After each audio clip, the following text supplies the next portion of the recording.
सत्संग से सोधी आवे, नहीं जीव 84 में जावे। सत्संग से सोधी नहीं जीव 84 में, इब मेटो द्वेष और राग हो रहा, या उम्र बतेरी जाली। एक सम्मन नाम का मनियार था, बहुत ही निर्धन गरीब थे। दोनों पति पत्नी, उसकी पत्नी का नाम नेकी था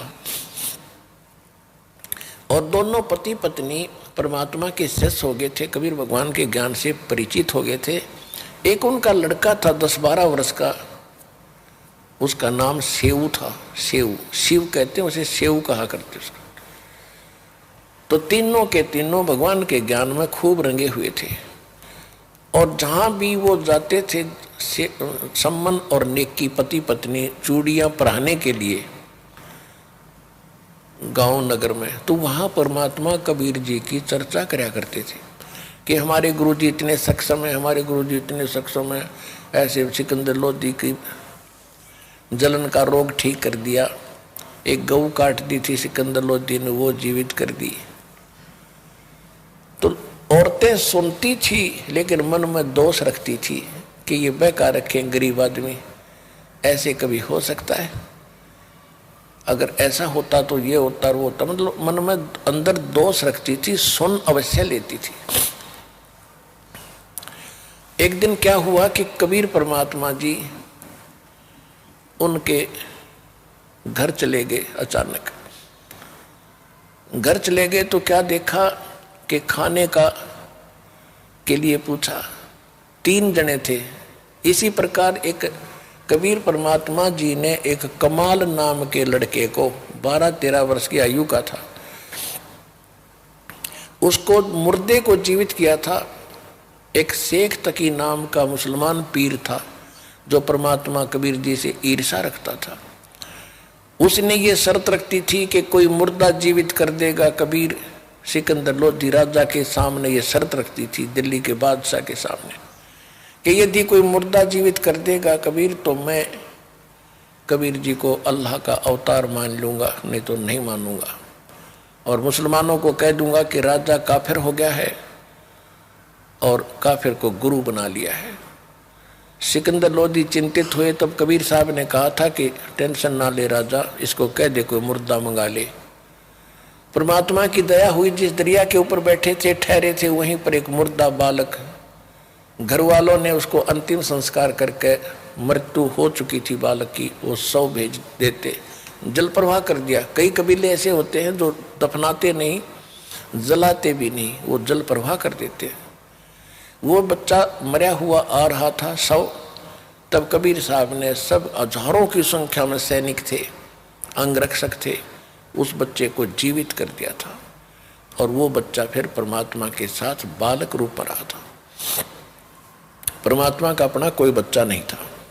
तो सभी ने कहा था जब लड़का जीवित हो गया कि कमाल कर दिया, कमाल कर दिया भगवान, आपने कमाल कर दिया। उसका नाम कमाल रख दिया। वो बच्चा भगवान के साथ परमात्मा ने पुत्र रूप में पाला। एक दिन उस कमाल का ये भ्रम हो गया था कि मेरे जैसा सेवक भगवान आपका और नहीं। अब उसकी फड़क निकालने के लिए गोरखनाथ, एक शेख फरीद जो परमात्मा, वो पहले गलत डले डोवा था, कुएं में भी लटक गया था, परमात्मा वहाँ पहुँचे थे और उससे कहा था कि भले आदमी तू क्या कर रहा है?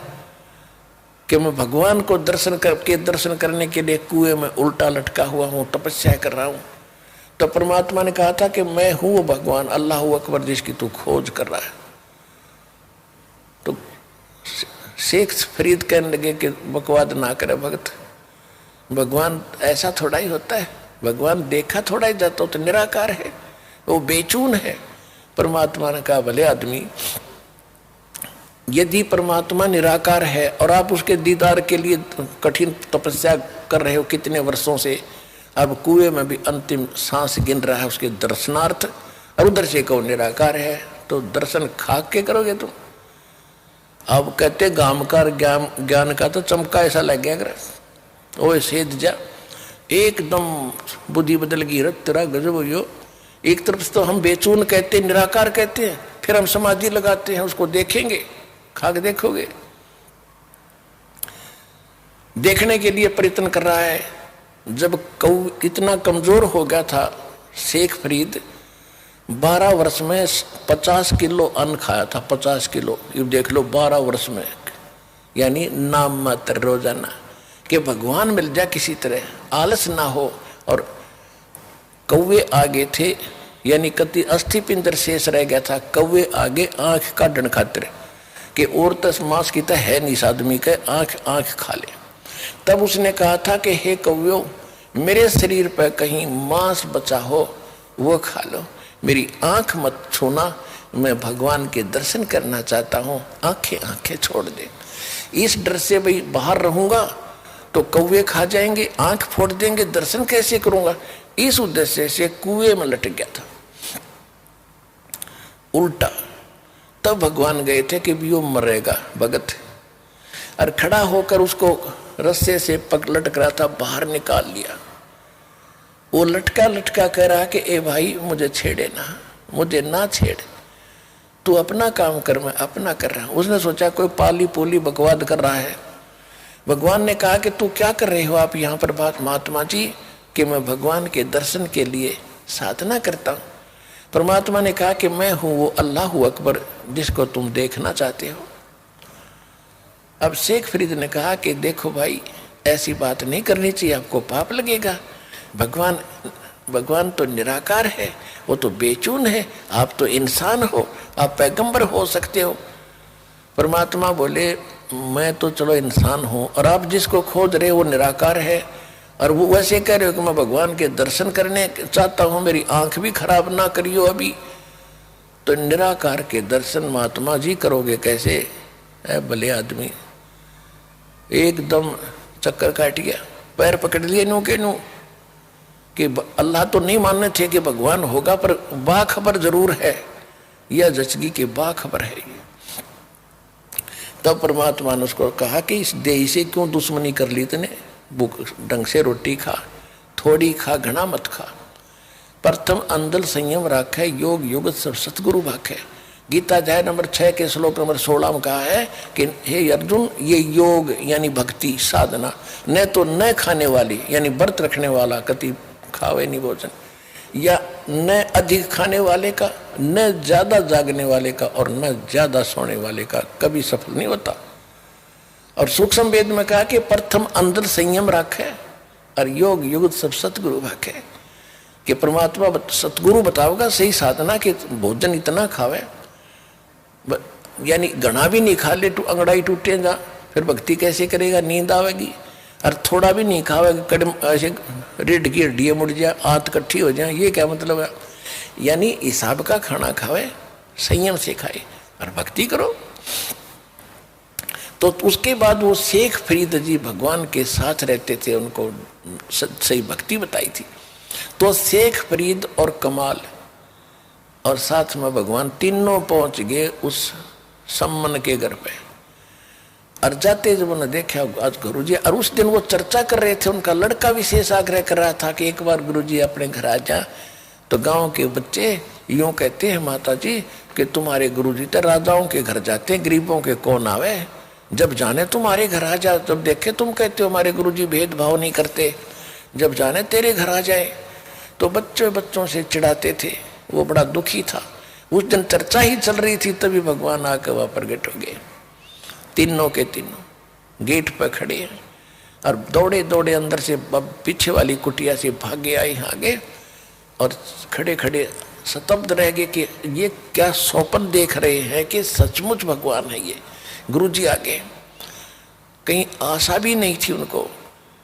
तब कमाल ने कहा कि गुरुजी को बैठने के लिए भी कहोगे, खड़े रखोगे? तब एकदम स्वप्न सा टूटा, चरणों में गिर गए, दंडवत प्रणाम किया, फिर बैठ गए। अब सम्मन काफी देर गुरुजी के पास बैठे रहे, चर्चा चलती रही। फिर कहा जी भोजन की सुनाओ। परमात्मा ने कहा भी भोजन खाएंगे, पैदल चलकर आए हैं, सभी को भूख लगी है, बेटा तैयारी करो। अब सम्मन आया अपनी नेकी पत्नी के पास, कहा कि भोजन बनाओ गुरुजी के लिए, भक्तों के लिए। नेकी ने कहा कि घर पे इतने वीक थे वो, फाइनेंशियली इतने वीक थे, इतना निर्धन थे कि उनके पास उस दिन एक आदमी की भी रोटी नहीं थी, आटा नहीं था, ना कणक थी।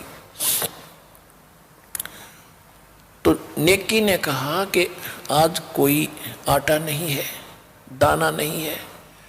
तो सम्मन ने कहा कि ला तेरा ये चीर, तेरा ये ओढ़ना।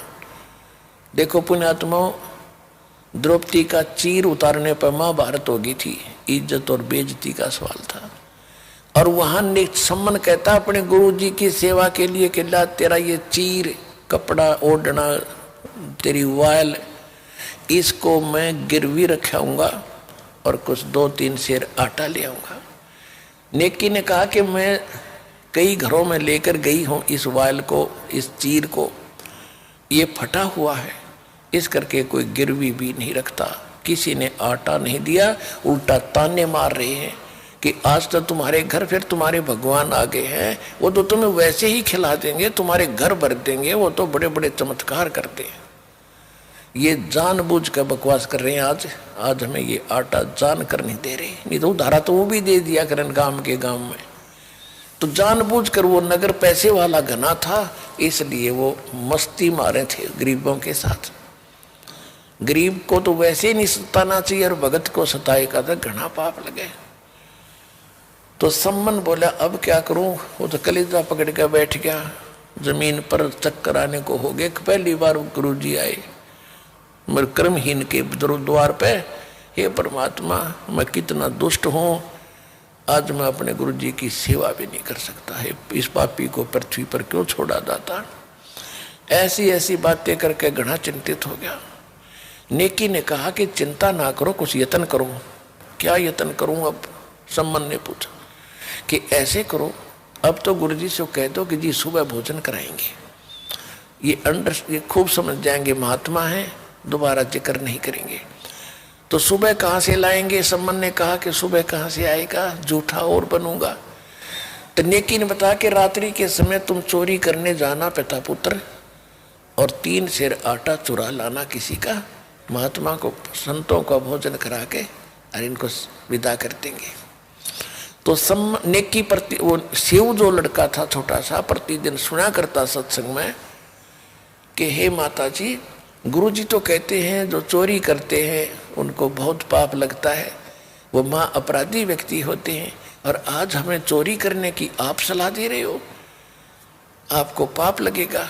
तब उसने कथा सुनाई, बेटा इस नगर का हमने अन्न खाया है और इस नगर के अंदर माया ज्यादा है, पैसे घने हैं इनके पास, इनकी बुद्धि घूम गई, ये भगवान से नहीं डरते। और बेटा अगर साधु गुरुदेव यहाँ से भूखे चले गए ना इस नगरी का, उनको सब मालूम है ये क्या कहानी हो रही है, तो ये दोष इनको लगेगा और ये सारा गांव भी नष्ट हो सकता है, खत्म हो जाएंगे सब। एक कथा सुनाई कि ऐसे एक नगर था, उसमें पैसे वाले लोग घने थे, साधु संतों का आदर करना छोड़ दिया था। उस नगर के पास एक सिद्ध पुरुष आके रात्रि में रुक गया, उसके साथ एक बच्चा था, उसका चेला था। वो खाना मांगने के लिए नगरी में गया तो उस नगरी ने सब ने मजाक कर दिया कि तू मस्टंडा है और खाने कमाने योग के योग्य है, और तुम मांगते फिरते हो, हमारी मजदूरी कर लो, पल्लेदारी कर लो, चलो तो रोटी मिल जाएगी। वो सारी नगरी में घूम कर खाली हाथ चला गया। संत ने पूछा बेटा क्या बात हुई? उस भगत ने कहा, शिष्य ने कहा गुरुदेव ऐसी नगरी मैंने नहीं देखी, सीधे मुंह बात भी नहीं करते और ऐसी ऐसी बकवास करे। सिद्ध ने कहा कि तू सुबह फिर जाना। अब वो सुबह फिर गया, सुबह गया तो वही बातें, फिर वो वापस आ रहा था। रास्ते में एक कुम्हार था, कुम्हार का घर था, विधवा थी वह कुमारी, 5-4 बालक थे छोटे छोटे, वो खुद काम करके गुजारा कर रही थी। अब उसने वो बच्चा श्याम को भी जाते देखा था, उसको मालूम था कि कोई अन्न नहीं देगा, और कुछ साधु संत ऐसे होते थे जो छोटी जाति वालों का भोजन नहीं लेते थे, इसलिए उसने टोका नहीं कहीं शराब ना दे दे।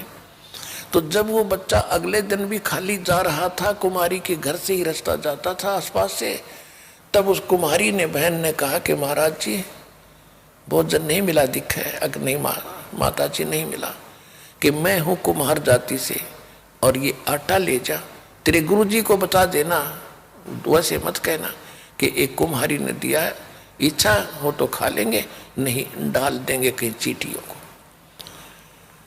अब वो लेकर के चला गया, उसने सारी कहानी बताई दी। उस नगरी में तो जालिम लोग रहते हैं, और ये आटा ऐसे एक माई ने दिया है, वो कुम्हार जाति से है, आपकी क्या आज्ञा है भगवान। गुरुदेव बोला बेटा यह आज्ञा है मेरी, तू वापस जा और इस भोजन को बना ले खा ले, मैं तो खाऊंगा नहीं। और वापस जा, उस बेटी ने कह दे कि यहाँ से अपने परिवार को उठा कर ले जा, शाम से यहाँ से वक़्त से लाद ले जा अपने सारे सामान ने, रात को ये नगर नहीं रहेगा और ये बताएगी नहीं किसी को, नहीं तो वो भस्म हो जाएगी। और जहाँ रात हो जा वहीं रुक जाना, वहीं बस जाएगी, वहीं बस जाएगी, उसका वहीं पर वास हो जाएगा। अब उस संत ने आके बताया वशिष्ठ ने कि मेरे गुरुजी बहुत सिद्ध पुरुष है, जो वचन निकाल देते माई सच्ची मान लेना। और उन्होंने कहा तू यहाँ निकल जा अपने सारे साजबाज ने लेकर, जहाँ तुझे रात हो जाए वहीं रुक जाना, वहीं तू बस जाएगी और रात को ये पूरा नगर खत्म होगा। इन साधु संतों को भूखा रखा है। तो माई पता था साधु संत की वचन पहले बहुत इस तरह के सिद्ध पुरुष निरे होया करते थे, इनका डर भी था। माई ने जब लाद लिए सारे भाषण गधों पर और चलते चलते वहाँ रुक गई, जाकर वहाँ से उस नगर से थोड़ी सी दूरी पर 10-15-20 किलोमीटर वहाँ रात होगी, वहीं रुक गई। और रात को वो सारा का सारा नगर कति नाश हो गया। ये साथ में एक अग्रोहा स्थान है, यहाँ ज़्यादा सेठ रहते थे पैसे वाले, ये एक सिद्ध पुरुष ने ख़त्म किया था। यहाँ से एक माई चली थी, वो कुम्हारी, एक कुम्हारिया गांव बसा है उस कुम्हारी के नाम से। अब सुबह सारे वो नाश हो गया, कति एक भी नहीं बच्चा, क्यों रात ने सारे अंदर, रात ने भूकंप का करके सिद्धि से सब खत्म। अब जब ये पता चला क्षेत्र वैसे गांव गर्क गया, गांव नष्ट हो गया, कौन बचा है? उस माई ने बताया कि मैं बची हूँ, और एक साधु ने ऐसे बताया था, उन्होंने ऐसा ऐसा किया और मेरे को बता दिया था, मुझे बताने का आदेश नहीं था, मैं उनको नहीं बता पाई। तो सबको इतनी हमदर्दी हुई उस माई के ऊपर, गरीब और भगवान की कृपा होती है कि वहाँ उसको कोई सैकड़ों किले जमीन दे दिए और वहीं बस गई, उसके नाम से कुमारिया गांव बसा हुआ। अपने आत्माओं, नेकी ने अपने पुत्र से कहा बेटा अगर तुमने इस नगरी के तुम हितकारी हो तो चोरी करके लाइयो बेटा, अगर ये संत भूखे चले गए यो गांव गर्क हो जाएगा, इसका बेड़ा गर्क हो जाएगा बेटा, अब तुम देख लो, चोरी को दान कर दे बेटा, चोरी नहीं है।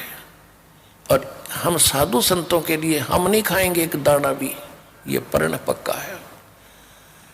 संबंध से वो बोला वहाँ बिल्कुल सही है, इस नगरी की हम रक्षा करेंगे, तो हमारे साथ कुछ भी बनो। दोनों बाप बेटा रात्रि में एक सेठ के घर पर जाकर सुराख लगा लिया दीवार में और सेऊ अंदर चला गया।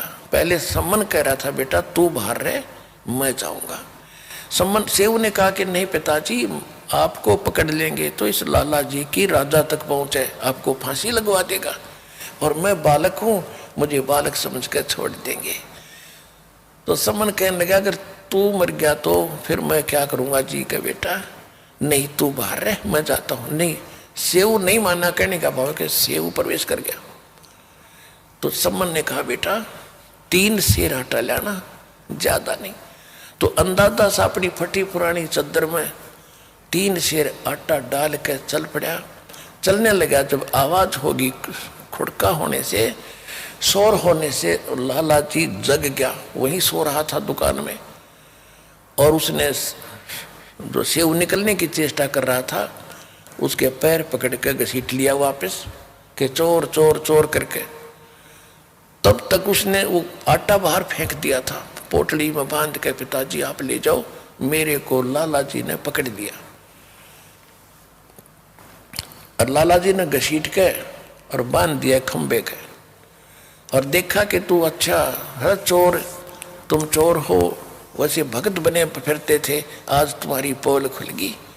तब सम्मन उससे निक्की सेव ने कहा, लाला जी हम चोर नहीं है, हमारे घर हमारे गुरुजी आए हैं और उन हमारे पास कोई आटा नहीं था, उधारा भी नहीं दे रहे थे, कोई किसी प्रकार भी गिरवी रखने से भी नहीं दे रहे थे, हम नहीं खाएंगे, 3 सेर आटा लिया है, हम आपका फिर दे देंगे घुमा करके।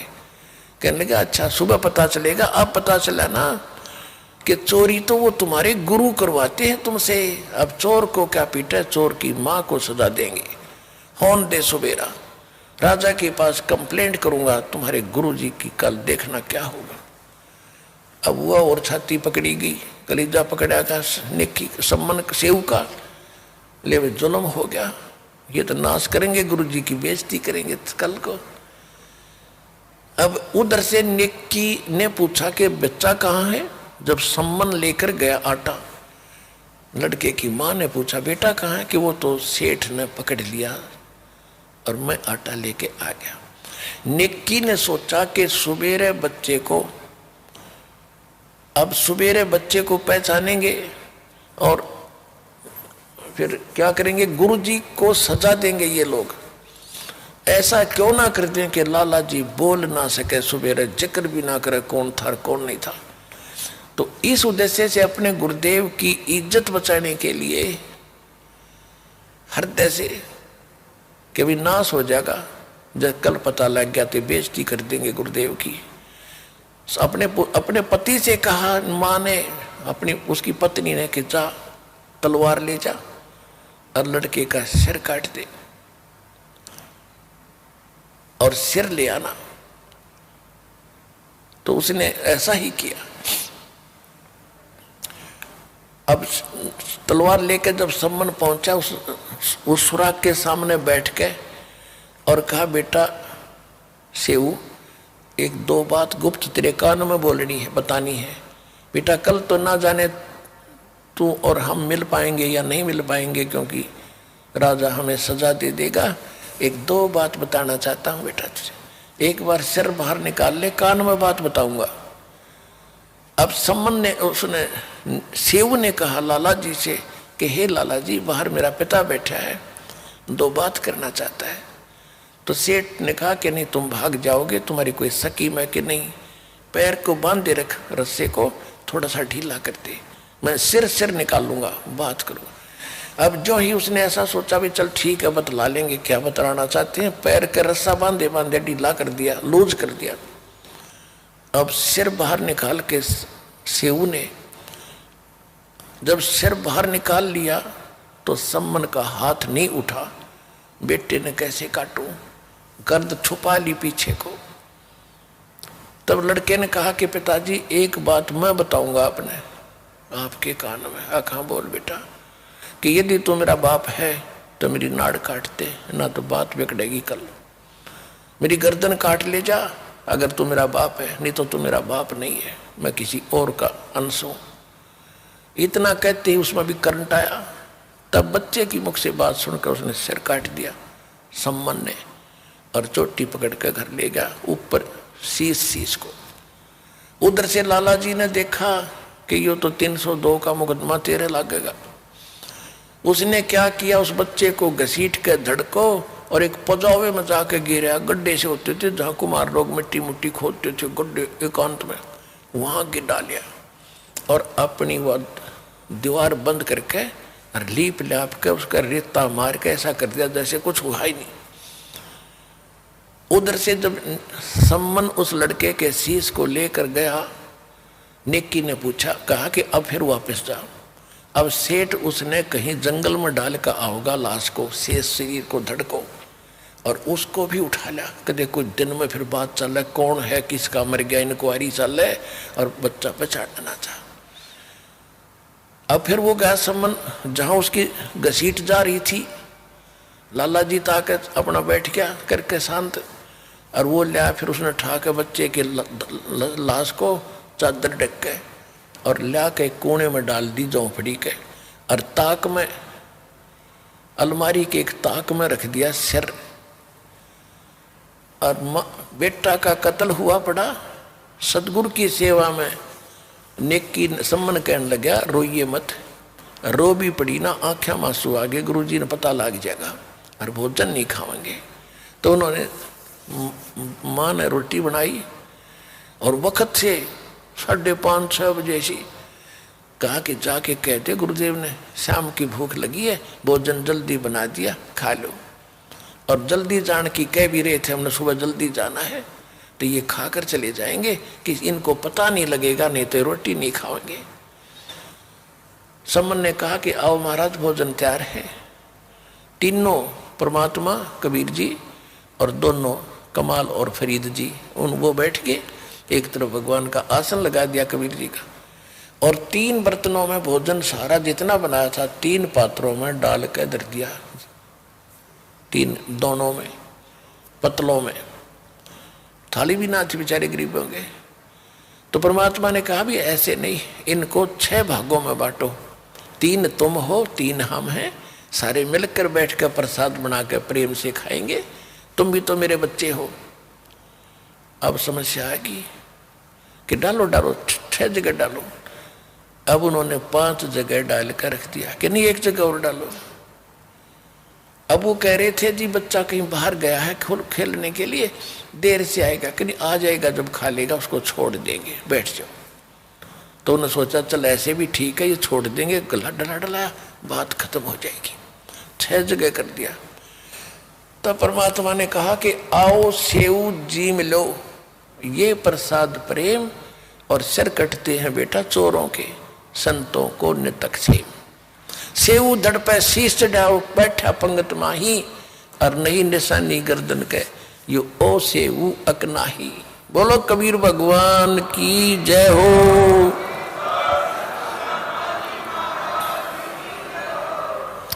सेऊ के धड़ पे ताक से, अलमारी से उठकर सिर, और जमीन पर पड़े धड़ पर लग के, और बच्चा पंगत में आकर बैठ गया, और माता पिता ने गर्दन हटा हटा कर, कभी हटा कर देख रहे हैं इसका निशान है कि वो सेऊ है कि दूसरा है। अंदर जाकर देख काहे, हम इतने नालायक हो गए जो पेटा भरा जब कभी आंखें देख ले, वहां केवल रक्त के कण पड़े थे, कुछ छींटे लगे हुए, बच्चा बाहर बैठा, उसके निशान भी नहीं, और अपने हाथों काट रखा बच्चा। समर्थ का शरणाग हो, रंग होरी हो, भाई कदे न हो ऐ काज राम, रंग होरी हो।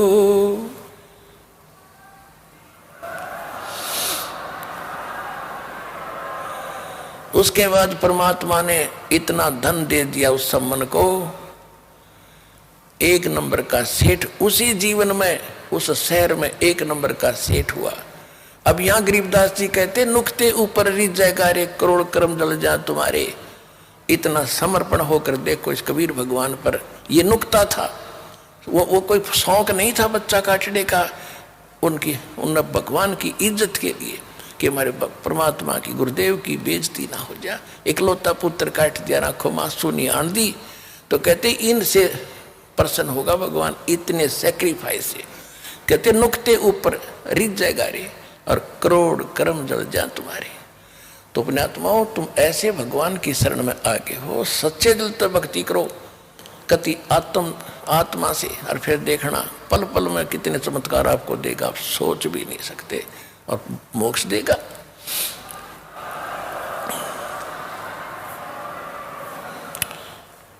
तो पुण्यात्माओं, आपका सौभाग्य है कि आप जी को वो संत मिला, सतगुरु मिला, और वो भगवान मिला जो यहाँ भी सुख देगा और परलोक भी आपका सुखी करेगा।